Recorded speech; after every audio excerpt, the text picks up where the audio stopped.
Hey guys, thanks for tuning in to the Good Dude, Good Dad podcast. Before we start today's episode, June is Men's Mental Health Awareness Month. Jordan and I honestly had no idea that existed until our friend Dr. Zach Clinton came on and shared a lot of knowledge with us and some alarming suicide rates in our world. And some of those, again, they're estimates, but 740,000 people roughly commit suicide every year.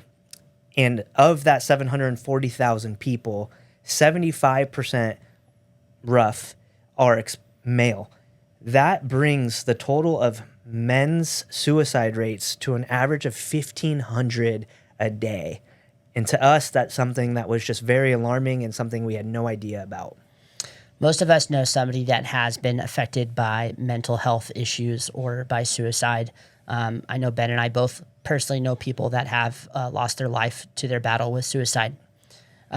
Most people think that if you bring up suicide to someone who you think might be having those kinds of thoughts, that it plants a seed in their head, and that can't be farther from the truth. It actually sheds light on that thought. It brings them hope. So if you know someone or you are someone that is struggling with mental health issues, that's struggling with suicide ideations, anything along those lines, Dr. Zach Clinton and the AACC have an amazing website called ChristianCareConnect.com. What you do is you're going to enter in your zip code, and it's going to give you a list of churches, counselors, and a bunch of other resources for your area near you. So if you know someone that is struggling, please reach out. You can also dial 988, which is the suicide hotline, if you need help. And just remember, we're all in this together. You can't do it alone, and it's not something that we should really honestly take lightly. We need to be able to help each other. Asking for help is not weakness, it's strength. So remember, be a good dude, be a good dad, stay safe. See ya.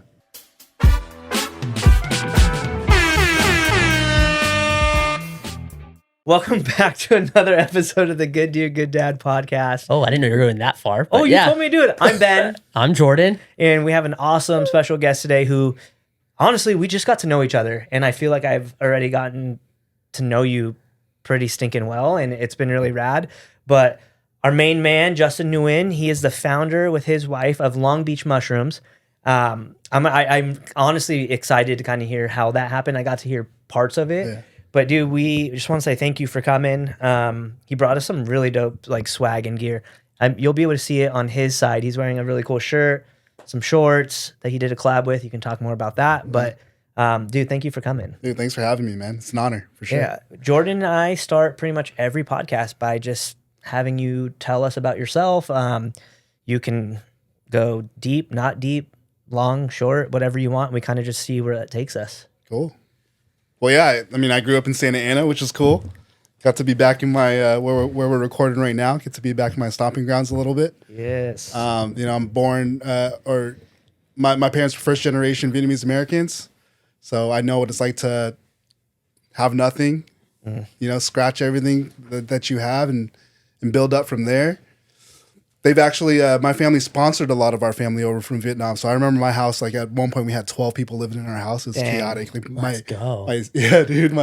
My sister and I and my mother and father all shared one room in the house. And, there's no complaints. I had so much fun just with all the everything that was going on. And yeah, it was crazy.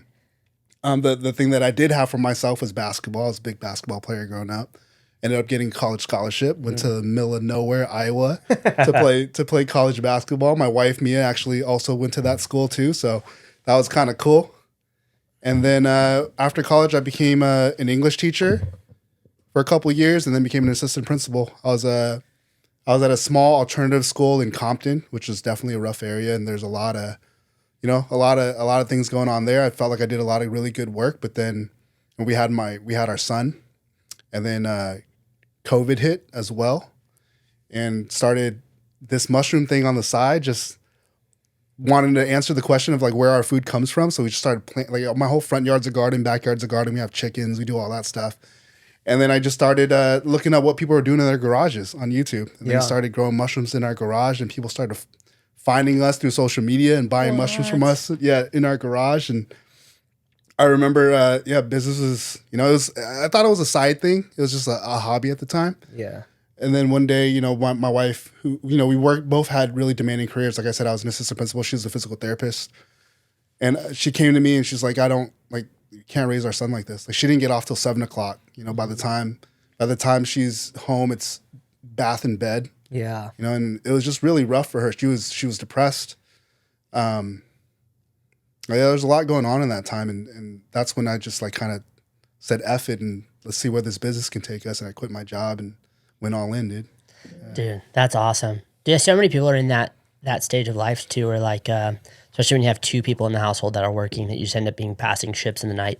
It's like we have so many of our friends that were and are that way, where it's like you're handing off your son or your daughter to the next parent that's coming in and, hey, I love you, I'll see you later. And it's like, dude, that's rad that you were willing to take that step and like push through to open up this business. But that's great. That dude. Yeah, man. Principal, I did not expect as soon as you said principal, I was like, oh, so he like confiscated some mushrooms one day. And then dude, I definitely have like a locked drawer in my office with just like the weirdest stuff that kids would bring to school, I can only imagine. Dude, kids are wild. There's a high school right here, and you might start seeing them walk through. And I think we were all stupid in high school, obviously. But then when I look at it now, I'm just like, whoa. Like, I feel like it's even, I don't want to sound like lame, but more lost of a generation than we even were then, And I feel like every generation probably says that. But it's true though. Yeah. We have like, thinking about the kids nowadays, they have access to way more than we did when we were kids. Yeah. Like Uber, like the fact that they can Uber somewhere. Like I know there's so many of these high school kids that have like their parents give them Uber accounts. If I wanted to go somewhere, I freaking walked or I rode my bike, and I was too fat to ride my bike and tired, so I would walk. And yeah, dude. Anyway, going back on, that was such a tangent. Hard stop. Going back to your story, first generation here. Were you born here? No, I wasn't. No, I was born here. Yeah, okay. I was born here. My parents weren't. How was that growing up in like a first generation household? Like as far as parents' ideals, like how they felt about. Sounds a little controversial, but how they felt about like America and the country and coming here and like. I'm blessed, bro. To be able to, I truly do believe I'm blessed because I got to see my parents struggle, and I got to understand what that was like. I remember going to Target and not that I felt like we were poor, but I knew money was a thing, and I was like, I wanted this toy, but I'm not going to ask for it because that's not where we're at, And I got to see what they've done over their lives and build a amass wealth and purchase our home and just the American dream, really. My parents ended up getting divorced, which is there's a part of the story that's kind of dark there, but it was great. Being able to see that, being able to my father instilled hard work, instilled being a good person. He was a high value man. He sponsoring family over from Vietnam is no like little task. Like, we brought them over. They stayed at our homes. He found them work. And then, help them build a life for themselves before they can move out. Like this, it's a lot to do. My mom and my dad were doing that, And then I see my brother who doesn't get that because my younger brother is about 11 years younger than me. So he didn't see the struggle and I could see the missing or the gaps in how he grew up versus how I grew up. Yeah. That's if you have a sibling. Before you go into that, I heard a great saying once that two kids raised in the same household will never have the same experience. Yeah. That's what I was going to say. Thank you. Yeah, they have two different parents. I know that's where you were going with that. They have two different parents, and it doesn't matter like how close or like they're like even twins. They're like you have two different parents, and it's not like your parents intentionally do that, right? Like me and my sister we're 7 and 6.5 years apart, 7 years apart. We had two drastically different childhoods. In fact, I think hers was in some ways a lot tougher than mine because she was at the very formative years when we were going through like our toughest struggles, and I was on the back end of my teens helping my parents try to put everything back together. So it's like I get that it's real easy to have that two different outcomes in the same house. Yeah. I think it builds character too, but there's something I want you to do before we get further into this is you read us your CPR. Your CPR. Yeah. Do you want to read it? Do you mind? Do you mind reading that? Dude. I'm apparently really dumb and had to ask what CPR stood for. I was thinking like, what no, I don't think a lot of people do. It's a tool that I use. I'm in a men's circle called the Kaizen Dojo, and this is a tool that was taught to me through the work that we do there. So CPR stands for context, purpose, and results. So I wrote one for this podcast today. Which is really stinking cool. That's so rad. So the desired results today are: I deliver my message powerfully. I'm organized and prepared with my message. I make the interview personal. More men want to become husbands and fathers. We give glory to God and we have fun. The purpose of today's session is to improve the lives of men and women, and the context is to be the beacon. Let's go into that. What is your message that you are wanting for people to know? Like, that's a general, very broad term. But you're a business owner, you're a husband, you're a father, you're a man of God. Like, if you were going to take those categories, which again has so much in there, but what would your message be that you want us to be able to get across in those facets? I mean, that's a lot, but I mean, what I would go for is like, we have everything that we need, man. Like, all of us, you know? I'm going to speak specifically to men because that's who I know. Like, we have what we need to be the man we've always wanted to be. We really do. Now, are you willing to access those tools? Is your purpose high enough that you're willing to be shaped and molded by the mission at hand? That's the question that, you know, I ask myself every day. It's like, am I willing to do that really? Because, you know, there are things that are difficult. Like, asking for help is very difficult, right? Especially for a man. But if I know my business is going to be more successful if I do it, then that's just up to my ego. Am I willing to do it or not? You know, like, one of my biggest lessons there was there's this man that I know that's very, very successful, has a bunch of businesses that, you know, he does really well. And I saw him one day in passing, and I was like, I want him to be my mentor, so I'm gonna go talk to him. And I went and I asked him something. I don't even remember what it was, and he kind of brushed me off, but he gave me a little bit. He was like, "Oh yeah, if you do this, like you should try to do this." And he just turned around and walked away, right? And old me, before I kind of went through some transformational work, I would have been like, that guy's a jerk. Yeah. He didn't even give me his time. And I flipped that now to being like, he gave me that piece of advice. I'm going to go and execute it. And I got into action right away for 2 weeks in a row. It was around social media content and how to build a personal brand. So I started doing what he told me to do. And the next time I saw him, I walked straight up to him and said, "Hey, that thing you told me to do, I've been doing it for 2 weeks, and this is what I've gotten so far." And his eyes got huge because he never expected me to go do the thing that he told me to do.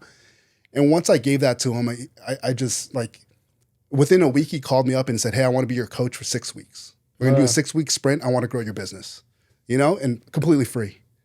And that was, you know, again, like, we have everything that we need. Just, are we willing to access it, you know?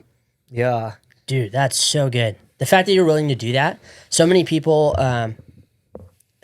ask for advice, and they want help, and they want the quick fix, and unfortunately, they want to be coddled, I feel like. And, you know, the fact that you humbled yourself enough and understood the setting enough to go, I'm going to actually take that. I'm going to implement that, what he said, because he's clearly where I want to be. Yep. Finding someone that's another key point, finding someone that is where you want to be, and then going and asking for advice. And then he probably gets asked for advice all the time, but the fact that you differentiated yourself by humbling yourself and just taking whatever you could grab and running with it, dude, that's... Yeah, he literally actually said that to me. He calls me Nguyen. He goes, "Nguyen, you know how many people have asked me for help? You're one of the few that actually did something about it." Yeah. When he called me up we wanted to do the 6-week sprint, you know? Bro. So What was it like doing the 6 weeks with them? it was cool, man. I mean, you know, I have a pretty strong judge. So, like, there's things that he does that are not how I do things now, and I didn't necessarily agree with him then, but I surrendered to the whole process. It's like, whatever you're telling me to do, there's something for me to learn. And the biggest thing he gave me was, like, a lesson around self-worth, and he calls it the red zone. It's almost like when my outcomes start to exceed what I believe I'm worthy of, then I start to that's the zone where destructive behavior happens. Yeah. Because then I'm like, I don't believe that I'm worthy of this of these results. So I'm going to start, you know, bringing myself back down to what I believe I'm worthy of.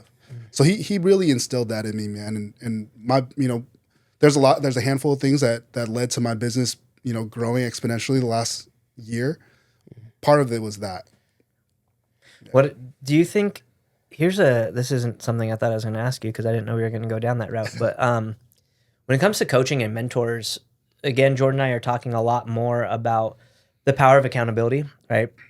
I went through a similar thing with a coach who I can't wait till the day we have him on.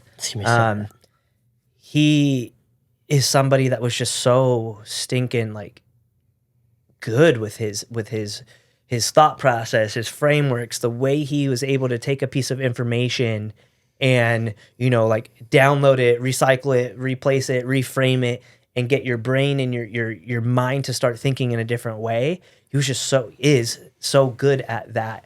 And I remember coming up in my business because tomorrow will be 15 years. Heck yeah. Congratulations, crazy. man. Thank That's you. dope.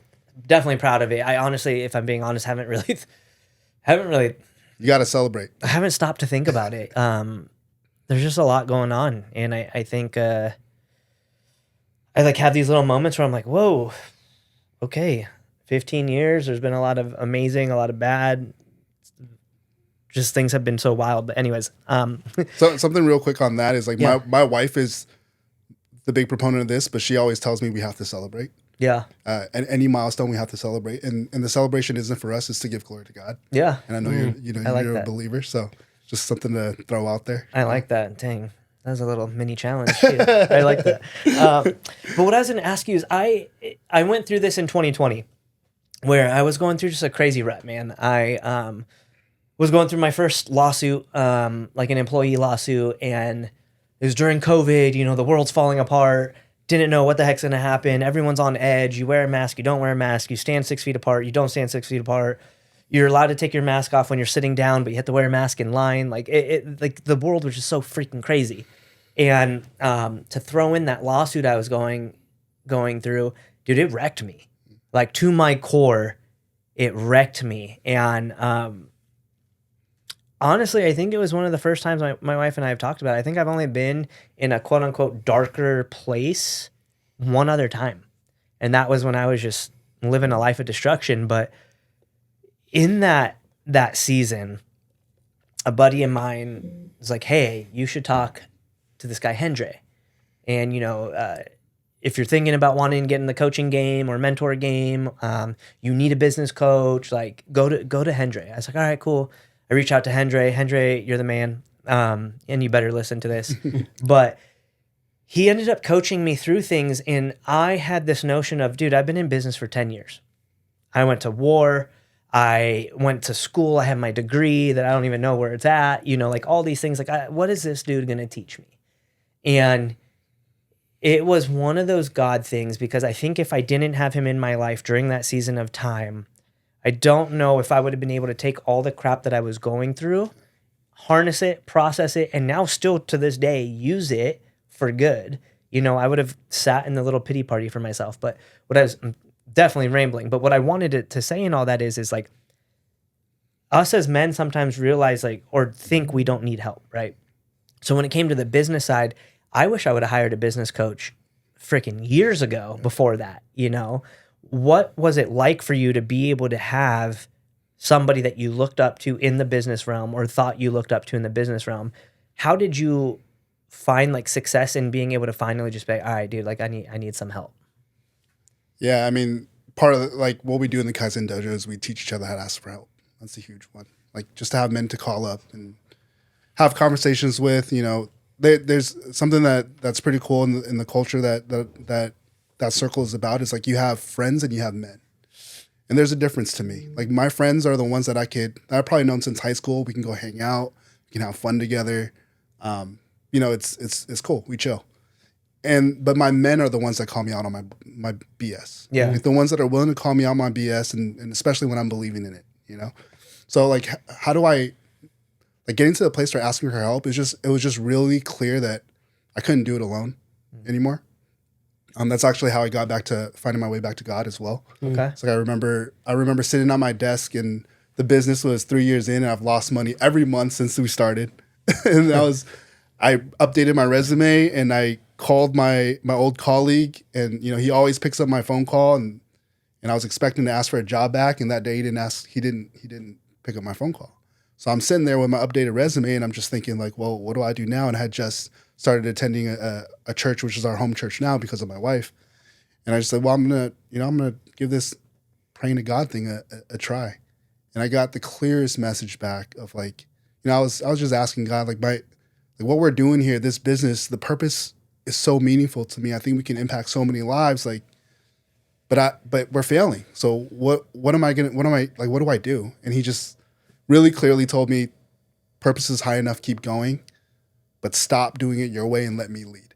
Mm-hmm. And I surrendered my business and then eventually my life to Jesus Christ in that moment. And I think it's just a lesson in asking for help, dude. Like, something that always baffles me is like, why did Jesus have disciples? Because he could have done it all himself. You know what I mean? Yeah. And something that's on my board, my big whiteboard right now at work is it's mentee, mentor, replace yourself, redeem your time. So humble yourself enough to be a mentee. Go find mentors. And then simultaneously become a mentor. Give it away. Be in service to others. Teach them. And then, again, having the courage to replace yourself, which is very difficult especially for business owners. Like, no one's going to care about this business as much as me. No one's going to, there's a lot of monkeys that go on in my head, right? But replacing myself is really important. And then once I replace myself, I can redeem my time and make bigger impacts in life. I remember my dad, I had a lot of struggles with my dad, but one of the things he told me is I got a D plus, I'm in an Asian family, a D plus is a big deal. I got a D plus one time in one of my classes, and he sat me down. My dad was typically the one that yells, hits, does what he needs to do to get the message across. This one time he sat me down. Nobody else was awake. He sat me down, looked at me and said, son, like, I came here with nothing, and my job has always been to make you better than me. And what I understood then in that moment was he was training me to replace him at some point in his life, right? My dad's going to die, and I'm his replacement. So like this idea of asking for help, looking for mentors, becoming a mentee, it's really about replacing ourselves because we're not going to be around forever. Mm-hmm. So if that's the case, then what are we doing, And I'm just a big believer in not doing it alone and asking for help. Yeah, man. I undervalued and underestimated the ability to ask for help. And help, if you're listening and you're taking it out of context of like thinking help is just to get yourself from, the position you're in to better yourself because of your intentions, like that is a version, but we're referring to the term help as a whole, a feeling, an actual desire to want to grow and get better, right? So if there's somebody that's better at something that I am, like I need to ask for help. And honestly, dude, I love that you said to replace yourself because for me, the second I replaced myself in several areas of our business, we started to grow, right? Like, but it's hard sometimes to be able to let go of control because of the feeling of they won't care like I do. Yeah. But I also think that can come back to the person that's in the driver's seat, right? Like if we're not doing our jobs and being good stewards and finding those that have the skills and the values that we don't have and, nurturing that and guiding it and shepherding it and helping them grow into those positions, then we're going to be stagnant. We're going to get, kind of shut down. This music is distracting the crap out of me all of a sudden. Dude. I don't know if you guys can hear it, but it's been a recent thing here. Yeah, the mariachi music. I'm definitely a believer in like caring about my employee. I don't even like calling them employees. My team, like caring about them as people and really caring about them. Yeah. Like one of my favorite questions to ask my employees are what are 3 things they want to like. What are 3 things you would change about your life? And I typically I'll record those. So they you give me 3 things. Like maybe you say I want to be healthier. I want to be in shape. I want to whatever. Like I'll record them. Mm-hmm. And I'll see what I can do to help them get there, like through the business or not, or through mentorship, whatever. I don't know.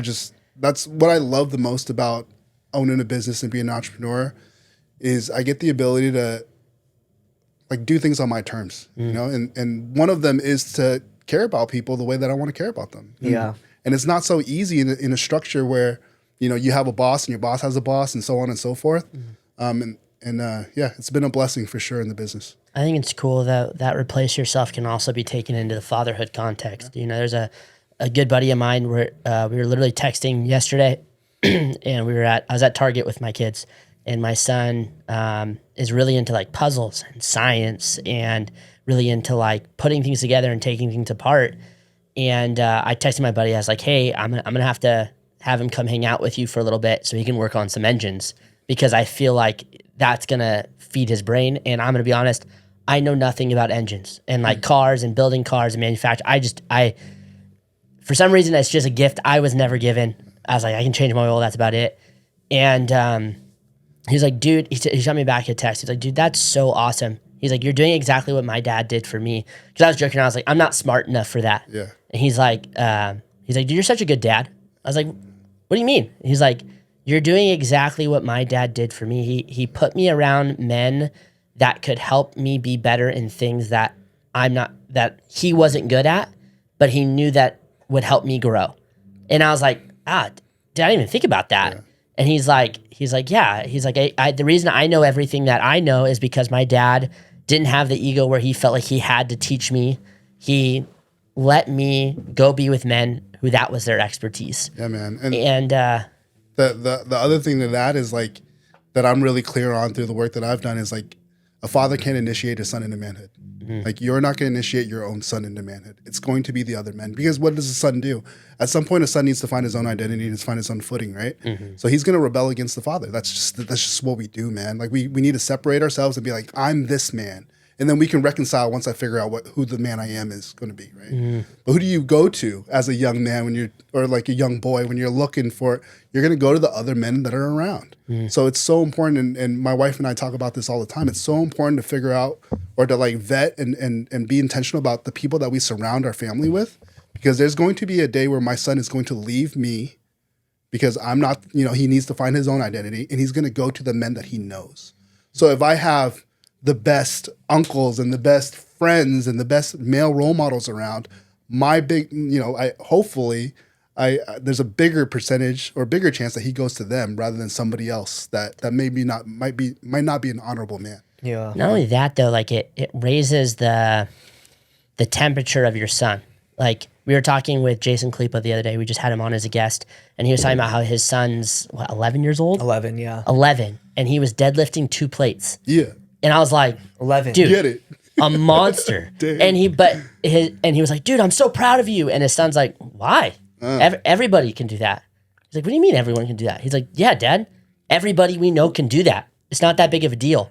And it was like a blessing and a curse for him, where he was like, I've surrounded my son with such amazing men that like that is the normal. That's the standard. Yep. He's like, but at the same time, like I wanted to make sure that he celebrated that moment, because not everyone gets to be around these kind of people. Not everyone gets to be your baseline. And I was telling him, I was like, my dad had a great saying. He goes, I don't want you, because I'd be like, Dad, I want to be like you. He's like, I don't want you to be like me. I want you to stand on my shoulders and be better than me. I want my ceiling to be your ground floor. And if I haven't done that, I failed you. And yeah, dude, like not only doing that in a business sense, but you get to do that in a father sense. And it's incredible. Dude, to go back to the business, if you're willing to share some of it or not share, can you talk about some of the struggles that you went through as you guys were starting, right? Because you guys were already married. Did you guys already have your son? We had our son. He was really young. Yeah. So talk us through that, because I guarantee you right now there's some people listening that are maybe on that verge, right? They're done doing what they're doing. They don't want to be the 9-to-5er. Some of us are designed to be entrepreneurs, and some aren't. It is what it is, right? And I know people hate that saying, but it's the truth. Yeah. Some of us are designed to be able to do it. Some are not. Like I could not sit at a desk all day. There's no freaking way. There's no amount of money that could make me sit at a desk from 9 to 5. It just wouldn't happen. Not knocking you if you do that. It's just I would go nuts. My brain literally almost killed me last time. My brain would go haywire. Yeah. But if someone is listening and they're wanting to take that step, take that leap, I think sometimes sharing our struggles, sharing our failures, the doubts, the insecurities, all the scary stuff that goes with taking out that leap or taking that first step and taking that leap, especially when you're married and you have children. If you don't mind sharing like some of those hardships.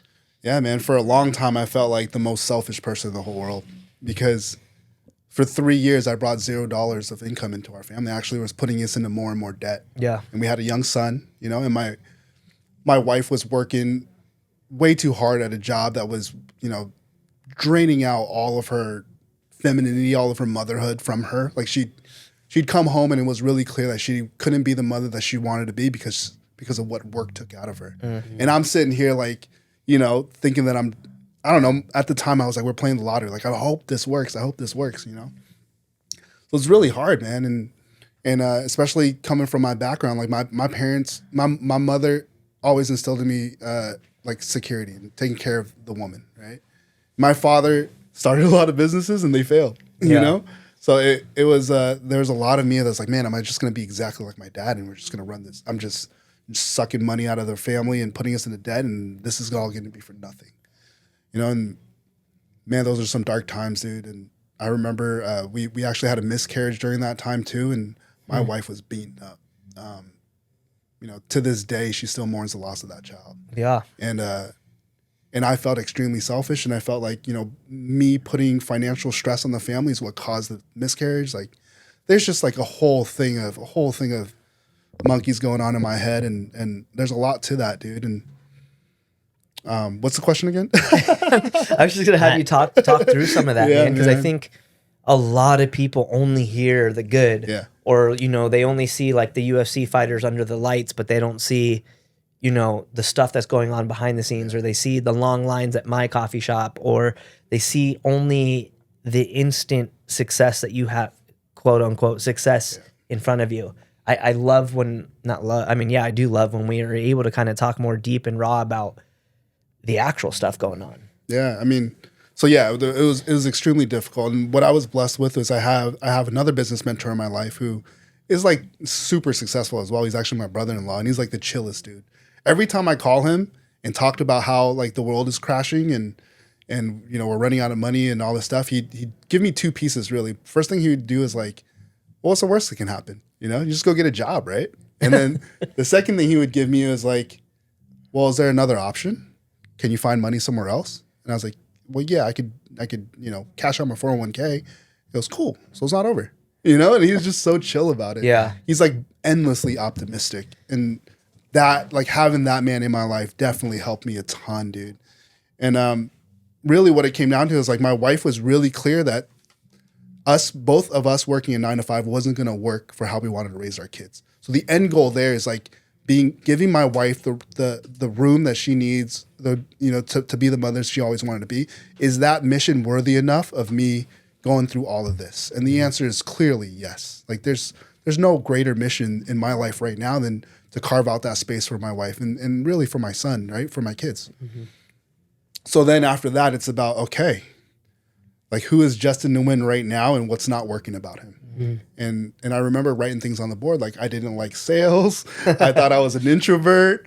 I didn't like taking risks. Like there's just a bunch of things I started writing down. I was like, okay, well, if those areas aren't going to work for me having a successful business, like what am I going to do about it? And then it's really like, it's crazy. Like this is through the Kaizen Dojo and the men's work that I've been taught. I actually think it's really easy to change ourselves. I mean, it's really simple to change our behavior. So for instance, for sales, like I don't like sales. I'm not good at it. I don't like talking to people. Well, business isn't going to be successful without sales. So what can I do every day, no matter what, that improves my sales ability? So I just committed to one sales call a day. Okay. Super simple, right? No matter what. So I'm on vacation, I can still do one outreach. Doesn't matter. Yeah. And I did that for 90 days straight. And by the end of the 90 days, I was like, I like sales. This is cool. This is a game, And I've done that in so many areas of my life. Like, my wife and I were going through a rough patch with our relationship, especially through starting a business and not making any money. And all my life, I believed taking care of my wife meant providing for her financially. And this put me in a situation where, well, I can't do that. So how else can I take care of my wife? And if she's going to watch this, and she's probably going to laugh, but I committed to complimenting my wife, my wife's behind, Let's go. once a day for 90 days, right? Yeah. And by the end of that, we were having more fun. We were going out on more dates. We were more intimate. Like there's so many things that were working. And I'm blessed to have this understanding in my life of like, if there's an area in my life that I want to improve, I just come up with the most simple thing that I can do. And the important thing is to do every day. I think there is a barrier around ego, Like I want to get in shape, so I'm going to start doing 1,000 push-ups a day. Well, how many push-ups have you done a day? Well, I haven't done any yet, but I'm going to start doing 1,000. And that's our ego, like peeking in and taking control of the wheel. But if I commit to something small, so I've committed health wise before. I've done 10 sit-ups a day for 90 days, right? And by the end of that, I was like, going to the gym was a part of my life. It was a routine. It was easy, And I think, man, like it's really about business is hard. You're not going to, in order to be successful, I don't believe anybody goes into business and becomes successful and is the same person on the other end. We all change and we all grow. So then it's just about, are you willing to essentially be shaped and molded by the mission at hand? And if you are, then, you can be really successful, I like that you were saying too that you committed to complimenting your wife once a day for 90 days. It's like, I feel like a lot of times people feel like I have to have this. I feel like I have to go to the gym, or I feel like it's everything runs off of a feeling. Feeling. And a lot of times it's no, you gotta work it into feeling. Like the complimenting your wife complimenting your wife, you weren't feeling the way you were at the end of the 90 days, at that first 90 days, but you committed to the work first and the result came afterwards. And everyone, I feel like they get that flipped where they're like, oh, well, once I feel the result, then I'll put in the work. Yeah. And it's, that's about being a dad. That's about loving your wife. That's about a bunch of different things where it's, and I commend you for that. I've heard that from a lot of people before. It's like, hey, commit to doing one thing for her and just watch what happens. Yeah, man. I really do think like the source of a man's power is doing what he said he's going to do no matter what. Yeah. Like beyond feelings. If you can do what you say you're going to do beyond feelings, I think that's where I feel like the most like a man. Yeah. And dude, like committing to those things and not knowing what the results are going to be or whatever, like it's not even about the results. It's it's just about doing what you say you're going to do, right? So for me, 90 days in a row of, another one was like looking at my bank account, right? I don't really know, like I knew I didn't have a lot of money and I wanted more. So I was just like, I'm going to commit to 90 days of looking at my bank account. I don't even really know what this is going to be about, but we'll see. And I'll pay attention to what the happy accidents are. What ends up happening most of the time when I commit to these things is that I start to trust myself more.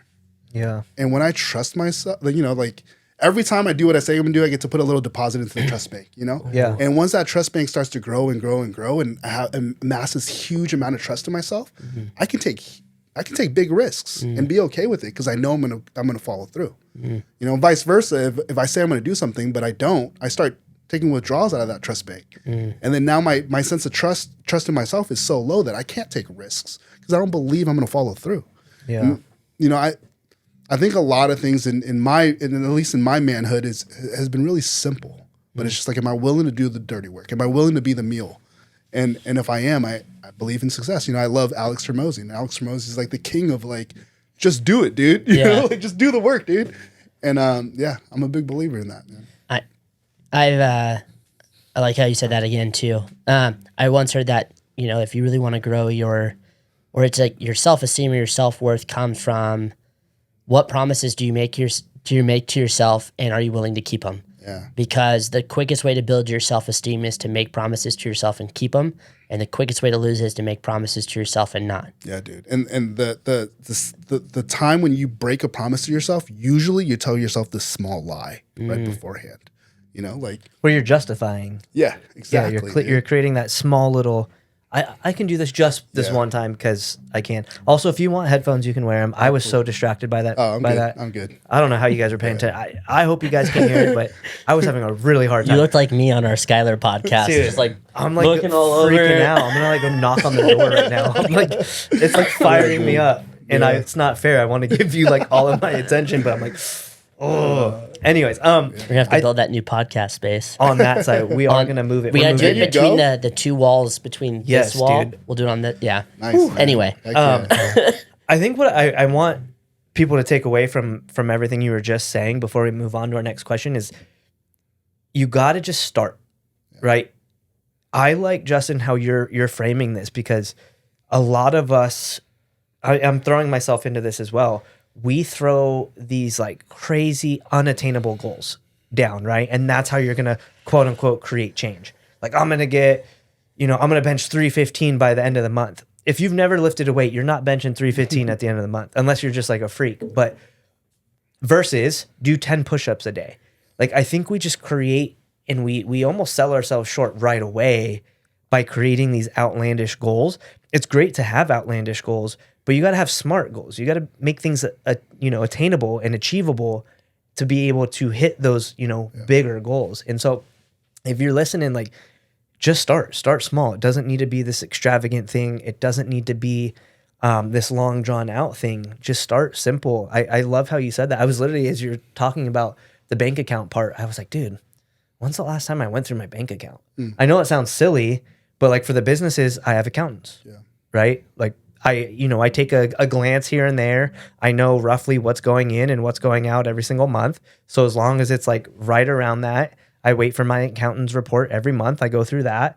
But what if this accountant's like ripping me off? Yeah. It's something so silly, but I've gotten so stuck and complacent in the space that I'm in, where I'm like, dang, I can't tell you the last time I went through a detailed like report of my bank account for the business. Yeah. I mean, I did it for Cafe Hermosa because we had to. Yeah. Someone was ripping us off. That's good.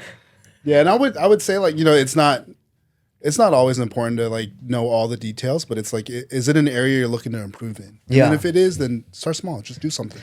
I like how you're saying the small incremental things that you implement into your life. Like, my wife and I were in a network marketing company years ago. Ben calls it a cult. He was in a cult. Yeah, man. Colts are cool. It was? Cowboys fans? Cowboys fans are Colts.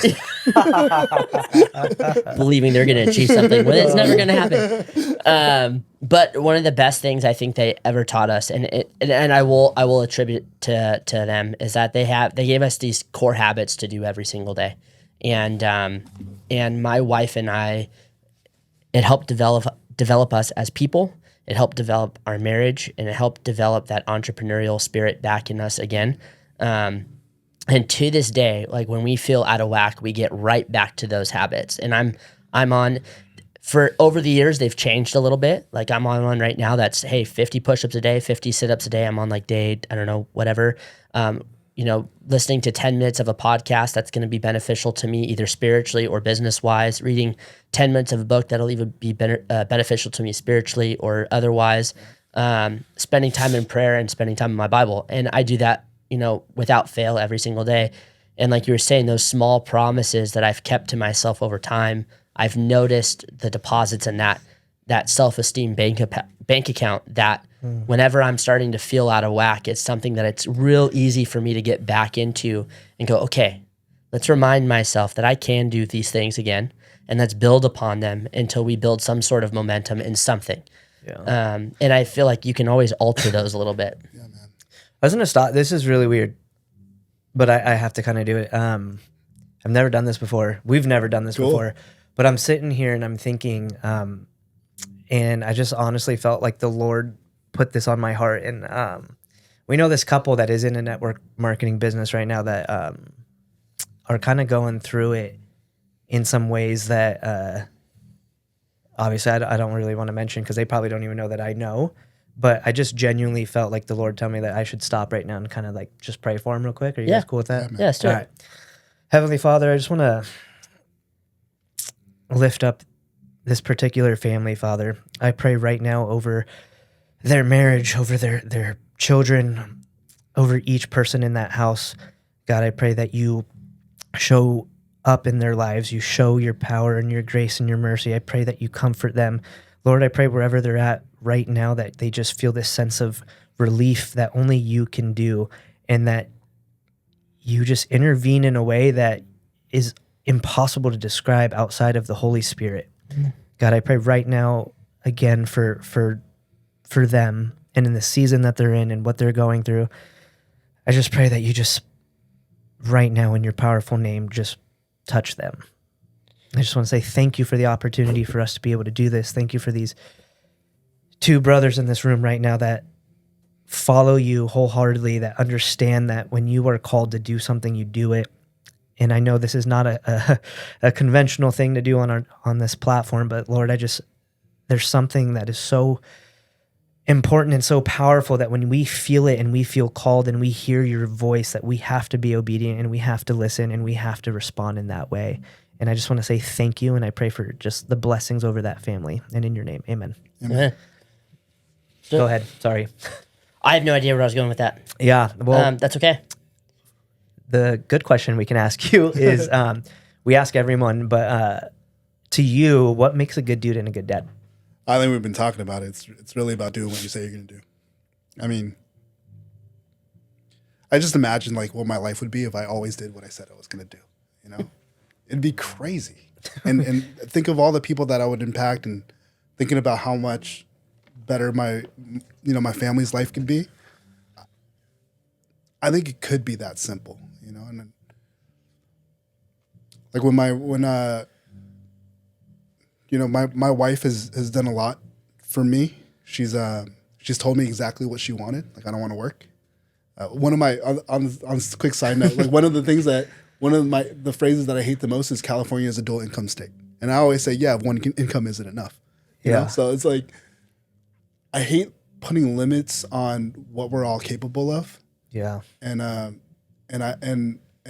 on the flip side of that, I also it doesn't work for me to have these huge ideological, almost like fantasies to go after. It's like, I think a grounded masculine man does what he says he's going to do. And if you do that, like, God's going to take care of the rest, bro. You know? It's like how is God going to trust me with bigger blessings if I'm not even taking care of the blessing in my hand? You know what I mean? Yes. So it's just like, just do what's in front of you. You know, I think being a good dude is pretty straightforward. And then just do what you say you're going to do, so the people around you can trust who you are. Well, there's a saying that I like. It's like the only thing you can trust of a man is that he's going to do what he usually does, right? Yep. So there's two ways to look at it. You could do a lot of wrong and cause a lot of harm, and I'm just going to that's who you are. That's what I'm or you can do a lot of good, and a lot of people can trust that you're that good dude that's going to do that stuff. You know? Yeah. My buddy has a saying. He goes, I want to get to the end of my life and I get to heaven when God shows me the man that I could have been. He's a mirror image of myself versus a complete stranger. And it's just what you said. You know, like imagine doing life. Imagine how blessed your kids would be, how blessed your wife would be if you did everything that you said you'd do. And also that you didn't make commitments and promises that you weren't willing to actually put to do. Dude, yeah. That's gonna stick with me all week. Cool. Yeah, dude. Saying no is also, I think, an important part of being a man. Like, how do you be grounded in saying no? Like, how many times are we the nice guy or the good little boy that wants to say yes to things to make others feel better? And at the end of the day, it's detrimental to everybody. You know, like a really simple example could be like one of my buddies is like, hey, let's go hang out, right? And I don't want to hang out. And I'm going to tell him yes, just so that he gets off my back. And then later I'm going to text him some BS line that says, oh, I can't make it. Right? Kids are sick. Yeah, man. And the thing that I'm so clear about is it's more important for me to say no so that I can do what I say I'm going to do than make up a lie to make someone feel better. Because I'm actually, again, pulling the withdrawals from my trust bank. Yeah. As simple as that. Like telling you that I'm going to hang out with you and then not later. Like how you do anything is how you do everything. Yeah. It matters, dude. It matters, That's like a whole nother level of being a man of your word too. Like, because I feel like after a while, because I have that problem where I go, yeah, I'll do that for sure. And then, or even I have the intention of doing it, at the time, like, yeah, I'll probably do that. And then I won't, and it's like, how much more respect would everyone have for me, and how much would I actually be able to change people's lives if I actually told them no more often? And it's like, at first they might be offended, some people might get upset about that, but if over time they get to know you and they realize, like, when you say yes, it means yes. And when you say no, there's usually a good reason why you're saying no. And it's not to be like a jerk. It's just to be honest. And I've been chewing on this phrase lately in my mind that I wanted to do a video on with Ben eventually, is that I think as men, we need to stop. We need to be okay to be, what was the word that I was thinking of? Not divisive, maybe slightly controversial. And it's okay to be slightly controversial in a sense of like, instead of just people pleasing all the time, like being willing to say no. Because I feel like that's like well, no. You need to be kind to everyone all the time. And I'm like, I get what you're saying, being kind, but no is also kind, because now their expectation is going to be realistic versus being ingenuine. Yeah, man. I think that's the difference between mothering and fathering. Yeah. And there's place for both. That's right. That's why we have a mom and a dad. Yeah. Like mothers will love almost unconditionally most of the time and be fully accepting, and that's beautiful. And that's such a superpower of my wife.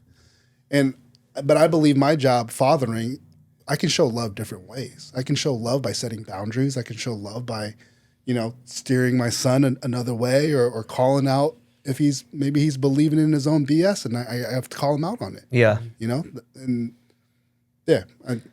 Well, all these things go back to something we talk about a lot. Jordan and I, obviously you probably do it in your men's group. We all probably do it if we're striving to be better.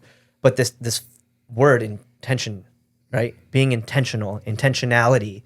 I've had somebody more recently ask me, I hear you guys always say intentional. Like, what is that? Is that a Christianese style thing? And I told him, I was like, no, it's actually kind of simple. Being intentional is choosing when the right time for yourself to do something or to not do something is like at play, right? Yeah. So if I'm trying to be intentional and present as a father, I need to be willing to say no to certain things, right? Like I'm going, like Monday, Wednesday nights are like my big jiu-jitsu night, right? Like I try to get one other day in the week. If it doesn't work, it doesn't work. But Monday, Wednesdays, those are like my nights. My wife and I, we do everything we can to like plan it, right? We don't plan things on those days because it's a hard no for me. And I have no problems telling people no, because those are those things I committed for myself, right? Yep. I mean, obviously, if it's like grandma's birthday or something different, right? But my intentionality behind that was, if those are my 2 nights a week, my wife and I have a plan. We do it together. My kids are aware. Dad comes home from work. He tries to get dinner done or do the dishes, something to help, spend a little bit of time, and then I go to jiu-jitsu. That's being intentional with my time, right? Like, a buddy calling me to go get a beer, like, yeah, I think those times are needed. Like, that's not what we're saying of not hanging out with a friend, but you got to be intentional with when you do it.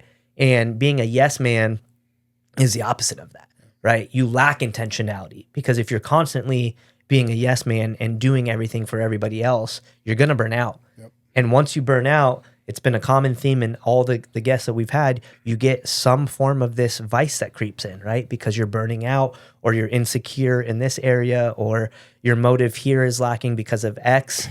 Like, if you're not noticing, guys, it's all intertwined. It's all intentional. They're all knit together, whether you're a Christian, whether you're not, whether you are a business owner, whether you're not, whether you're a father, whether you're not.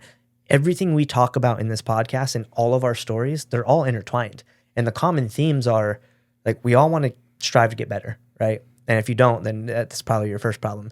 But like, the goal is to be intentional with everything that we're doing. As business owners, I have to be intentional with making sure we got money coming, right? Because if not, it's going to run out real quick and there's not going to be a business left. But dude, I just love listening to people's stories. They're powerful. They're life-giving to me. And so thank you for sharing. Thank you for going and walking us through certain things. And yeah, man, I'm just, every time we sit in this room, I just get like pumped feeling. And sometimes it's kind of hard for me to like tone it down, because I'm just like, yes, like let's go, like let's do another episode, let's talk more, let's get here, let's get there. But one of the questions, or the last question Jordan always likes to ask is, go for it. Oh, sure. What is one actionable step that you would give someone today that is looking to be a better man, We say good do good dad, so either a better father and a better man, or just a better man. I'll do, yeah. I mean, you can take this a lot of ways, but I'll talk about it through the lens of fatherhood. It's again on the scale of intentionality. It's what I would tell a man is to stop before you walk in a door. And what I mean by that is, you can have a hard, especially as an entrepreneur, you have hard days, and sometimes they stack, and it can be a huge weight on your shoulders.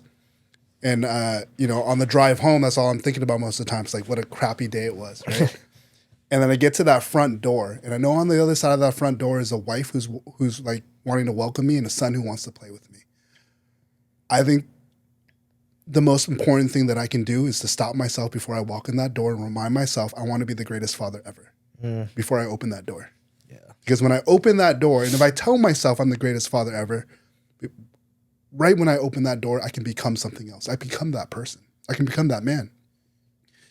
I think there's going back to what Ben, a lot of my life, I've wandered through not having intention and just doing what's next and not understanding the power that I have to control my environment and to really make it, I don't know, just to my being, if I'm grounded and I'm my masculine self, I can influence this sphere that I'm in right now just by my choice, just by my intention. Yeah. So what I would tell men is before you walk in the door, stop yourself and choose to be something that's going to work for you to walk through that door. Dude, I like that. Wow. Do it for sales too, dude. I'm sorry, I I've like done that for sales too, Yeah. But I mean, it's I'm going to say it again, but the intentionality behind it. You have to have intention to make that effort to stop, right? We all say we want to be a good husband and a good dad. Are we doing that? Yeah. And you said it a little bit ago, but live your life the way you say you're going to live your life. Again, if you're listening to this, we don't got it figured out. Don't try to come for us and be like, oh my gosh, you guys think you're perfect. No freaking way. There's so many times, even more recently, just with how busy we are. I don't even know if I told you, Jordan, but my daughter, my 6-year-old, she called me out unintentionally, not even to me. And this was 3 nights ago. We had friends that moved to Texas and they're FaceTiming. I was literally just got home and one of those days where I was trying to catch up on a lot. I think we had a couple podcast episodes, all that fun stuff, right? Life, busy, work, all that. I get home and I always say I'm going to be the best me, right? I'm going to give my kids everything. Well, I just needed to go sit on the couch for 10 minutes. So I did because I don't do it that often. So I was like, dude, I need this right now. And they're FaceTiming and they're doing their thing. They come in and they're talking. I'm like, hi. And then kids go to bed and Devin's like, hey, did you hear what your daughter said? And I was like, no. She's like, oh, you didn't? I was like, no. She's like, well, Nicole and Colin asked where you were. And Cash's response unintentionally was, oh, he's probably on the couch on his phone. And dude, it this was like I said, 2 or 3 nights ago. It punched me in my mouth and in my stomach and kicked me in the balls all at once. And so the next morning I got her.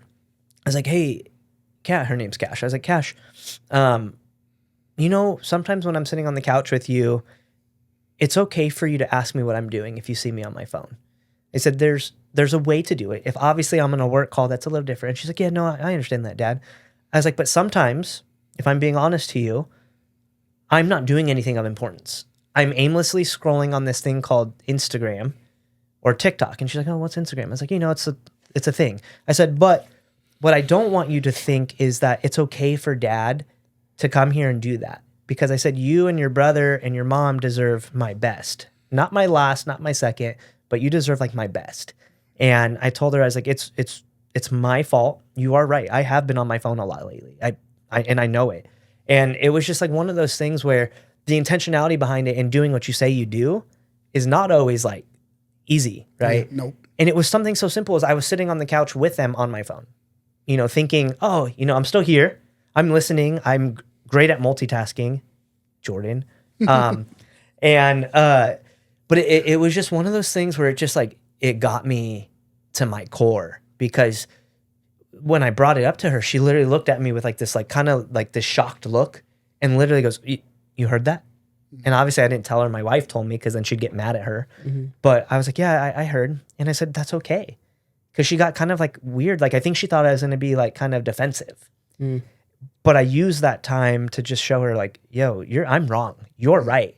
And I need you to help me in that. You know, if you see me doing that, just ask me. Just like, hey, Dad, what are you doing? Yeah. You know, and it's my job to make sure I respond in the right way. And if I choose not to respond in the right way, then that's a different issue, you know. But I said all that to say it's just like live your life the way you say you're going to. We don't have it figured out in this room because I already know I can hear people being like, oh my gosh, they always talk about all these things. Well, I was actually going to say something to that. Like, we always joke around. We're like, hey, don't come for us, but like, come for us. No, I'm serious. Actually come for us. Because like, if I say and I preach intentionality, I'm not going to be perfect. But at the same time, if I'm going to preach it and I'm going to say that I should be intentional and you catch me constantly not being intentional, then I have a bigger issue at hand that I need to work on. And sometimes it takes those people to be like, yo, why are you saying you're going to be that way and you're not actually that way? Because unfortunately, and it's funny because we just texted our last guest this, but I was like, you know, it's been interesting seeing some people that, you know, you think are one way and then you see them behind the curtain and they're not necessarily that way. And it's refreshing when you have someone that talks a certain way and is that way when nobody else is watching. Yeah. And we preach that a lot where, hey, be the same. And that's one thing I most admire about Ben that I tell him all the time that I'm like, good or bad, you get one Ben, you know? Like, I don't care who you are. You can be the president of the United States or a bum on the street. You're getting the same Ben. And so I think, yeah, if you're going to hold yourself to a higher standard, be prepared for someone occasionally to bring that measuring stick and handle it with grace and be humble in it and take it and then move on. Yeah, you know? man. The context for our business and the context for this podcast that I wrote down is be the beacon. And what that means for me is like to shine as brightly as you possibly can so the people that are looking for what you have can find you. Yes. You know, and like how many times do we shrink ourselves because we're worried about the criticism? Yeah. Newsflash, we're all hypocrites. Yeah. And we're all sinners and none of us are perfect. You know, but spaces that like this that you men have created and the other circles out there that are looking to be better, like it's what we need, dude. Because I know if I'm by myself, got no responsibilities, no family, I'm laying on the couch, I'm being a degenerate, I'm doing the worst, you know, I'm lazy. That's who I am. That's why I need more people in my life that are checking me to see what I'm up to, more people to be responsible to, you know, and all that. Like that's the only way for me to be a better man because I need people around me calling me out on my BS. Otherwise, I'm not gonna, you know, I'm gonna be a lazy loiter. You know? Yeah, I love that. Yeah. We're definitely gonna have to. We want to be respectful of your time. We're definitely gonna have to have you back on because I know there's like a lot of stuff that I feel like we weren't even able to touch on. And that's one.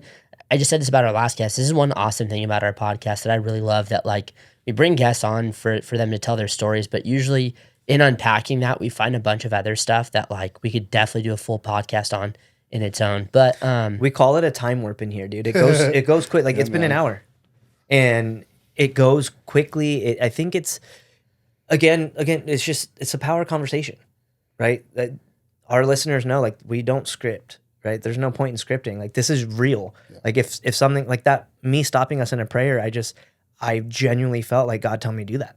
You know, and if I even sat there and I was like, I'm not going to do that. That's weird. And then I was like, bro, you got to. You live how you say you're going to live. And I'll tell you offline when we stop recording why I think it was even more powerful. But Justin, you're the man. We'll definitely have you come back on. Instagram, is it Long Beach Mushrooms? Long Beach Mushrooms. All right. Follow Long Beach Mushrooms. I'm excited. He brought us some mushrooms to try. Hopefully, we're going to maybe be able to create something together. Yeah, maybe. dude. Yeah, yes. I think it'd be fun. But, dude, it's a pleasure getting to know you. I only met you once in person. Yeah. And you and your wife were just, it was a pleasure talking to you. I did not expect that conversation to go the way it did the first day I met you guys. I went home and I told my wife about it, and she was like all like pumped about it. And so thankful to have met you, thankful to, you know, do life with you guys. And just thank you for taking the time out. Thanks for having me, man. Yeah. Yeah. I will link everything down below in the show notes as always. But Ben, thank you sir. for a great podcast. Justin, thank you, man. And guys, please go check them out. You can purchase their stuff on the website as well.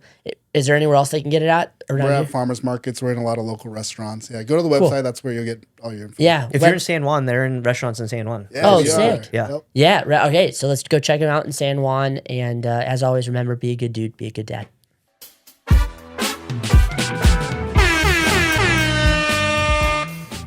Today's episode is brought to you by Hidden House Coffee. Go check out their locations here in Orange County, California, or get some coffee delivered to your house at hiddenhousecoffee.com.